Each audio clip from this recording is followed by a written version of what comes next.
नमस्कार दोस्तों, मैं हूं वंदना भारती और आप देख रहे हैं कमोडिटी इनसाइट्स। एक स्मॉल अपडेट यहां पे मैं देना चाह रही हूं कमोडिटी पे, क्योंकि बाहर के मार्केट में देखा जाए तो गोल्ड यहां पे 2.5% तक गिरा हुआ है। अगर क्रूड की बात की जाए वहां पे भी 2.5% की गिरावट है। बात अगर सिल्वर की जाए तो 1.5% तक की गिरावट यहां पे देखने को मिल रहा है। तो बाइंग कहाँ पे है? तो बाइंग आपको थोड़ी सी नेचुरल गैस में देखने को मिलेगी। अब गोल्ड में ऑलरेडी गिरावट है, सिल्वर में ऑलरेडी गिरावट है, तो मुझे लग रहा है कि 2% तक का गिरावट आप मान के चल सकते हैं गोल्ड में। सिल्वर में भी आपको यहाँ पे 1.5% तक का गिरावट देखने को मिलेगा। तो इंटरनेशनल मार्केट में जिस तरीके से फॉल यहाँ पे आया है, $3200, 3230, 3225 के करीब यहाँ पे ट्रेड हो रहा है गोल्ड। तो मेरे ख्याल से यहाँ पे अगर अपनी मार्केट की बात की जाए तो हो सकता है कि यहाँ पे हम 1500 से 1800 तक का फॉल देखें और प्राइसेस नीचे की तरफ आपको 92,300, 700 तक के जो लेवल्स हैं उसको दिखाए।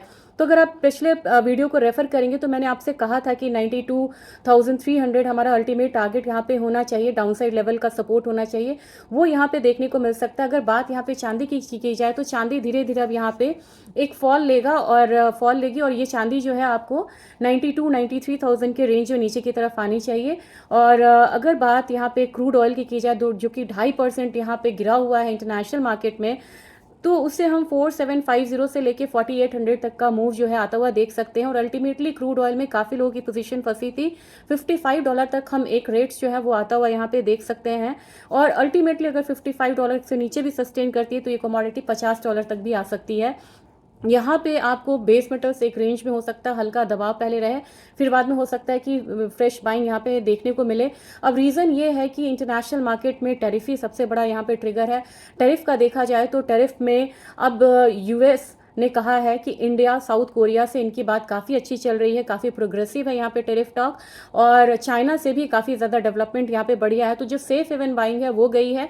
अब आप कहेंगे क्रूड में किस तरीके का मूवमेंट क्यों आ रहा है? तो क्रूड में मूवमेंट इसलिए है क्योंकि प्राइसेस जो है अब यहाँ पे जो हमारा जो सप्लाई साइड है वो काफ़ी ज़्यादा बढ़ने वाला है। और सऊदी ने एक नया स्टेटमेंट दिया है। सऊदी ने ये कहा है कि लोअर प्राइसेस पर भी वो प्रोडक्शन ज़्यादा करने में सफल रह सकते हैं और उन्हें वाइबल रहेंगे।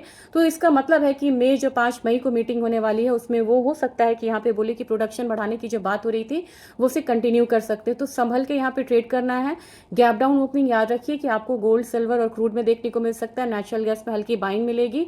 अपसाइड मिलता है तो नेचुरल गैस में 10 से 15 रुपए तक का एक अपसाइड जो है वो देखने को मिलेगा।